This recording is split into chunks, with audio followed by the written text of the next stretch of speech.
On behalf of Indira Gandhi National Open University, we welcome you for this video lecture session. I am Shubhashish Maji, professor in School of Engineering and Technology of Indira Gandhi National Open University.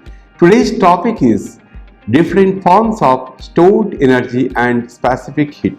This is the 8th module of the course Thermodynamics and its applications. So, dear learners, after listening to this video lecture, you will be able to know that energy is a property of a system. You will be able to understand the concept of different forms of stored energy. You will be able to describe the other modes of energy. You will be able to explain the conservation of mass. You will be able to know the specific heat at constant volume, also the specific heat at constant pressure, and lastly, you will be able to discuss the energy of an isolated system. My dear friend, let us first discuss about the concept of control mass. We call it closed system. Here we shall discuss all the conservation statements for a control mass. Thus, we are considering the mass within a boundary surface which can undergo translation, rotation and deformation, but no mass cross the boundary. This is very important point. We have to note that no mass will cross the boundary either from system to surroundings or from surrounding to system. First of all, let us discuss that energy is a property of a system. Let us consider a system which starts from state 1 to state 2 by following the path A. So it will follow the path A, start from state 1 and reach at state 2 and returns from state 2 to state 1 by following the path B as shown in the figure. So the system undergoes a cyclic process because it starts from state 1 following the path A reaching the state 2, and in the return it starts from state 2 and following the path B to reach at state 1. So for path A we can write the expression for the first law of thermodynamics, that is QA is equal to del EA plus WA, that we call it equation number 1, and for path B we are again writing the expression for energy equations, that is QB is equal to delta EB plus WB, that we call it equation 2. Now for a cyclic process we know that sum of the heat input is equal to the summation of the work. So for a cyclic process we can write QA plus QB is equal to WA plus WB. So we can rearrange these equations and write that QA minus WA is equal to WB minus QB. So we can write delta EA is equal to minus delta EB, because from equation 1 delta EA is nothing but QA minus WA, and from equation 2 we can say that minus delta EB is equal to WB minus QB. So we can write that from the expressions, that is delta EA is equal to minus delta V. So similarly we can get for the path C that if we consider the path C, that means starting from state 1 following the path A reaching at point B. After that, you start from state 2 and reaching at state 1 following the path C. So we can write down the expression which we have got earlier, the similar expressions we will get, that is delta EA is equal to minus delta EC.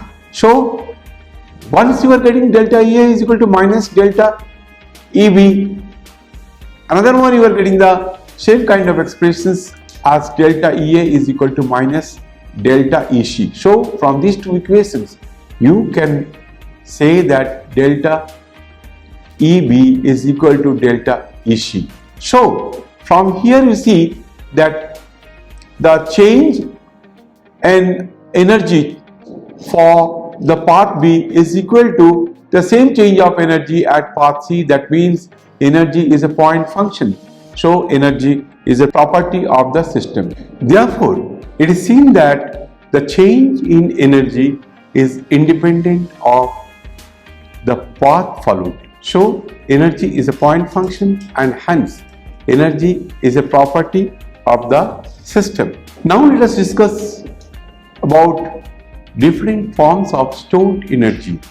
In thermodynamics, energy can be in two forms: energy in transit, energy in storage. So work and heat interactions are the forms of energy in transit. Observed at the boundary of the system, they are not the properties of the system. Energy in storage, called internal energy, is a point function and a property of a system. But work and heat are not the point function, they are path functions. So work and heat are not the property of the system, but energy, pressure, temperature, these are all point functions and these are the properties of the system. Dear learners, let us discuss about the different forms of stored energy. There are two modes in which energy can be stored in a system. First one is macroscopic energy mode and the second one is microscopic energy mode. Macroscopic energy includes the macroscopic kinetic energy and potential energy, whereas microscopic energy includes internal energy. So macroscopic kinetic energy is expressed as half mv square, where m is the mass and v is the velocity, and macroscopic potential energy can be expressed as mgh, where m is the mass, g is acceleration due to gravity and z is the datum heat. Internal energy is intimately related to the internal structure of the substances in terms of the internal microscopic energy mode. Now let us discuss about the specific heat at constant volume.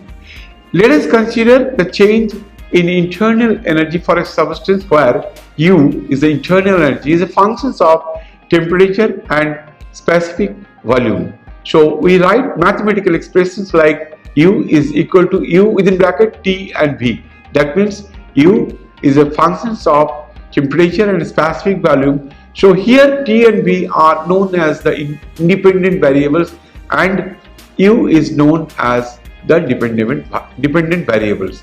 So the value of U we can find out if we know the two independent properties like temperature and specific volume. Now if U is a function of temperature and specific volume, so total differentiation du we can write dou U by dou T at constant volume multiplied by dt plus dou U by dou V at constant volume dV. But the change in internal energy per degree of temperature change for a constant volume process is this first derivative and is called the specific heat at constant volume. Cv is equal to dou U by dou T at constant volume. So we can, from this expression, the first partial derivative, that is dou U by dou T at constant volume, is known as the specific heat at constant volume and this is a very important term in thermodynamics. Next, let us discuss about the specific heat at constant pressure. We will proceed in the same way as we have discussed for the internal energy, but there internal energy we have taken as a functions of temperature and specific volume, but here enthalpy will be taken as a functions of temperature and pressure. If the change in enthalpy is required, then this is considered in the same manner as the internal energy for a substances, where H is equal to H is a function of temperature and pressure. So if you take the total differentiation of enthalpy, that is dH is equal to dou H by dou T at constant volume multiplied by dt plus dou H by dou T at constant pressure dP. So for a constant pressure process, the first partial derivative is significant, that is dou H by dou T at constant volume.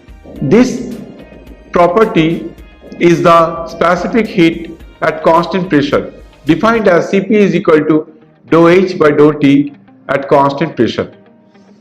So we have understood what is specific heat at constant volume. Specific heat at constant volume is dou U by dou T at constant pressure, whereas the specific heat at constant pressure, that is Cp, we are getting dou H by dou T at constant pressure.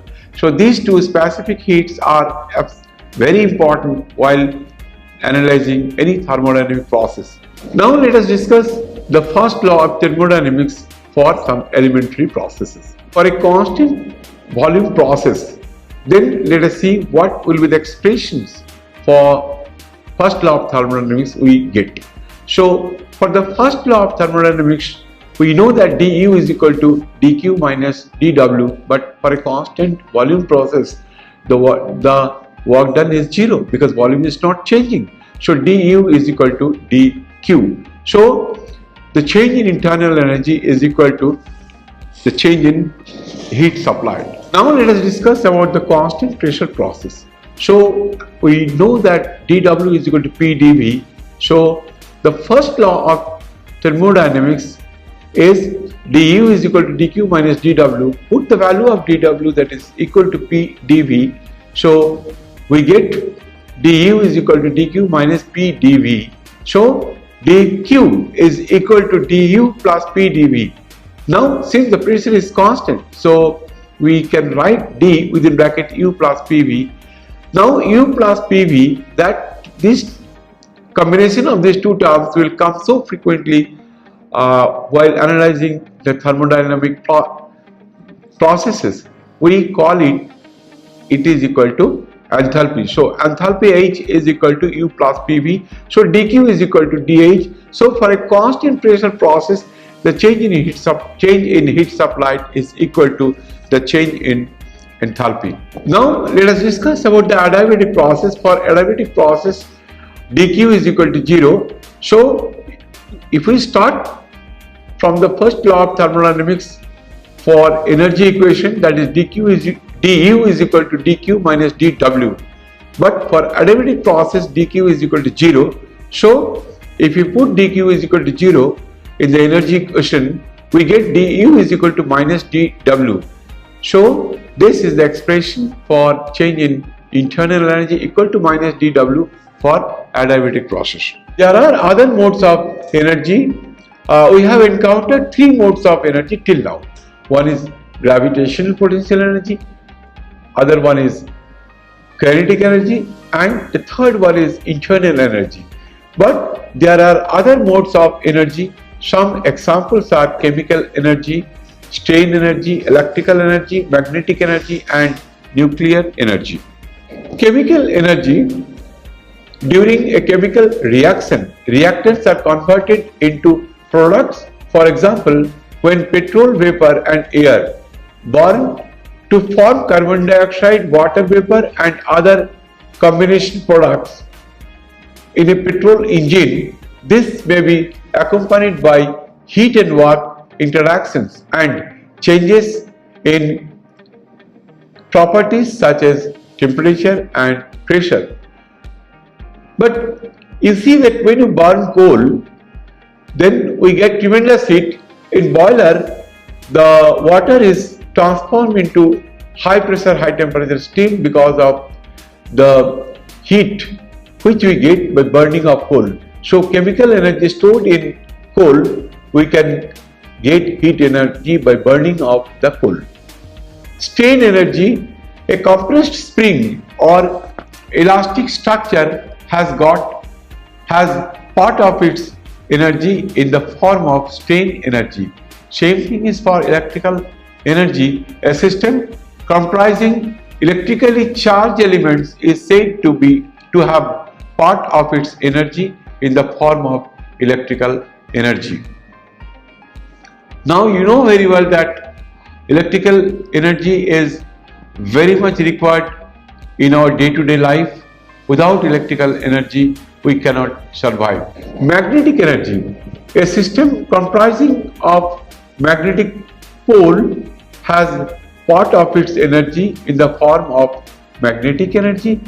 And nuclear energy, nuclear power is the use of nuclear reaction that releases nuclear energy to generate heat, which most frequently is then used in steam turbine to produce electricity in a nuclear power plant. There are two types of nuclear reactions. One is nuclear fission, another one is nuclear fusion. Now, for nuclear fission, nuclear energy originates from the splitting of uranium atoms, a process called fission. This generates heat to produce steam, which is used in a nuclear power plant to generate electricity. Nuclear fusion. The nuclear fusion is a reaction in which two or more atomic nuclei combine to form one or more different atomic nuclei. Now, for nuclear fission or nuclear fusion, so initial mass of the reactants will be lesser than the final mass of the final products. Now there is a mass defect, but that mass will be converted into energy with the help of, we know that Einstein's famous equation, that is E is equal to mc square. So if there is a mass defect due to the nuclear reaction, that mass will be converted into heat energy. The law of conservation of energy of an isolated system. The energy of a system remains constant if the system is isolated from its surroundings as regards heat and work. For an isolated system, dq is equal to 0 and dw is equal to 0. So from first law of thermodynamics, that is equal to dE is equal to dq minus dw, but dE is 0 since for an isolated system dq is equal to 0, dw is equal to 0. So we say that change in energy is 0 for an isolated system. So the energy of an isolated system is always constant. Dear learners, let us discuss the law of conservation of energy of an isolated system. The energy of a system remains constant if the system is isolated from its surroundings as regards heat and work. For an isolated system, dq is equal to 0 and dw is also equal to 0. From the first law of thermodynamics, dE is equal to dq minus dw. So dE is equal to 0 because dq is 0 and dw is also 0. So if dE is equal to 0, then we can say E is constant. The energy of an isolated system is always constant. Now let us discuss about function representation, because while analyzing any thermodynamic process, we must have the knowledge of some mathematics about, we must know about the implicit function, explicit function, we should know about how a function is represented and what are dependent variable, what is independent variable. So preliminary knowledge of mathematics is absolutely necessary for analyzing any thermodynamic process. So let us consider this function, that is f within bracket x, y, z is equal to 0. So this function actually represents the surface in three-dimensional space coordinates. This type of function is known as implicit function or surface. The dependent and independent variables are not directly indicated. However, if it is represented as z is equal to function of x and y, then it is known as explicit function. Here z is dependent variable and x and y are known as independent variable. So if z is a function of x and y, if it is written as z is equal to functions of x and y, so the value of z depends on the values of x and y. So x and y are known as independent variable and z is known as dependent variable because the value of z depends on the value of x and y. Now let us try to solve exercise 1. A function is represented as P is equal to C T divided by V, where P is the pressure, T is the temperature, and V is volume, and C is constant. Question is this an implicit or explicit representation? What are the dependent and independent variables? Since this function P is equal to T C T divided by V, P is equal to C T divided by V, so it is given in terms of explicit form. So this is an explicit representation. Here the value of P depends on T and V, so T and V are independent variables and P is dependent variables, and of course this is an explicit representation. Now exercise number 2, the properties of a certain fluid are related as follows, that is U is equal to 196 plus 0.718 T, PV is given as 0.287 within bracket T plus 273, where U is the specific internal energy in kilojoule per kg, T is in degree centigrade, P is pressure in kilonewton per meter square, and V is the specific volume in meter cube per kg. Determine Cp and Cv. Now we have already discussed the expression for U, that is here U is given as 196 plus 0.718 T, but if you want to calculate the specific heat at constant value, that constant volume, that is nothing but dou U by dou T. So if you differentiate the first equation, that is U is equal to 196 plus 0.718 T, if you differentiate U with respect to T, then you will get the value of Cv. Now while calculating Cp, we must have the expression for H, but H is equal to U plus Pv. U is given, Pv is given. You can easily find out the value of H. Now dou H by dou T will give you the specific heat at constant pressure, that is Cp. Now let us see how we have calculated these values, that is Cp and Cv. So U is equal to 196 plus 0.718 T.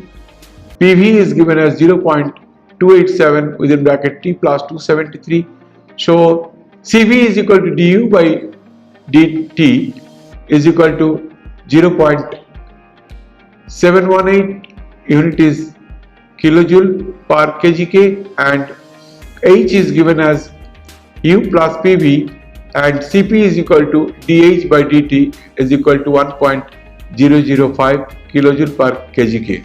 Exercise number 3. The specific heat at constant pressure of certain system is a function of temperature only and may be expressed as Cp is equal to 0.5 plus 10 within bracket T plus 100 joule per kgK unit, where T is the temperature of the systems in degrees centigrade. The system is heated while it is maintained under a pressure of 1 atmosphere until its volume increases from 2000 cc, that is cubic centimeter, to 2400 cc and temperature 0.0 degree centigrade to 100 degree centigrade. We have to calculate how much heat is added to the system, how much does the internal energy of the system increases, assuming the mass of the system as 1 kg. Now we have got the expression for Cp, so we can calculate the value of H from these expressions, because initial temperature is 0 degree centigrade, final temperature is 100 degree centigrade. Now let us see how we can proceed for this exercise. For a constant pressure process, del Q is equal to dH is equal to mdH. So H is the small h is the specific enthalpy and Cp is equal to dH by dt. So dH is equal to Cp dt, but expression for Cp is given. So we get the expression for dH is equal to within bracket 0.5 plus 10 divided by T plus 100 and dt. Now if we integrate these equations, we can calculate the value of del H. That comes out to be 0.5 T plus 10 log within bracket T plus 100 bracket close, and upper limit is 0 and lower limit is 100. So if you put the upper limit as well as lower limit for these expressions for calculating delta H, so that equation comes out to be delta H is equal to 0.5 into 100, because T you will get 100 minus 0, that is 100, plus 10 log 200 by 100, and mass is given as 1 kg. So Q12 is equal to del H equal to 56.931 joules. Now if you want to calculate the work done from state 1 to state 2, that is integral of P dV, since it is a constant pressure process, so P within bracket V2 minus V1, so V2 is given as 2400 cc, V1 is given as 2000 cc, and it is an atmospheric pressure that is equal to 1.01325 into 10 to the power 5. And if you put the value of P as well as V and V1 and V2, we will get W12, that is work done from state 1 to state 2, comes out to be 40.53 Newton meter. So from first law of thermodynamics, we know that Q minus W is equal to du. So increase in internal energy is equal to Q minus W. Q you have already got, W you have already calculated. Finally, you can calculate the increase in internal energy is equal to 16.40 joules. Now let us quickly discuss for this objective type questions. Select the correct answer.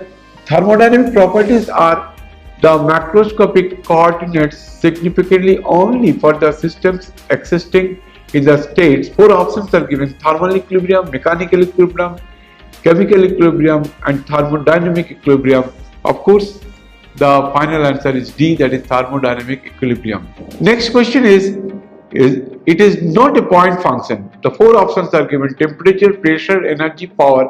So temperature is a property, pressure is the property, entropy is the property. These are all point function. So answer obviously will be option 4, that is power. Next question is the cyclic integral of this is 0. Work transfer, heat transfer, temperature and latent heat. Now work, heat and latent heat, these are all path functions. So only thing, the temperature, that is a property, and for a cyclic integral of temperature S0. So C is the correct answer. And next objective question is heat transfer to a closed stationary system at constant volume is equal to work transfer, increase in internal energy, increase in enthalpy, increase in Gibbs equation. Obviously the answer is B, that is increase in internal energy. Let us summarize our discussions. We have discussed the concept of different forms of stored energy. We have discussed the conservation of mass. We have discussed the specific heat at constant volume and also the specific heat at constant pressure. We have discussed the energy of an isolated system. We have also discussed the other modes of energy, and finally we discussed energy, a property of the system. And for all these things we have discussed in detail. Lastly, we have solved some numericals so that whatever we have discussed you can apply for solving the numericals related to the first law of thermodynamics, whether it is control mass or control volume. Here we are finishing our today's discussion. So in the next class we will come with a new module. Thank you very much.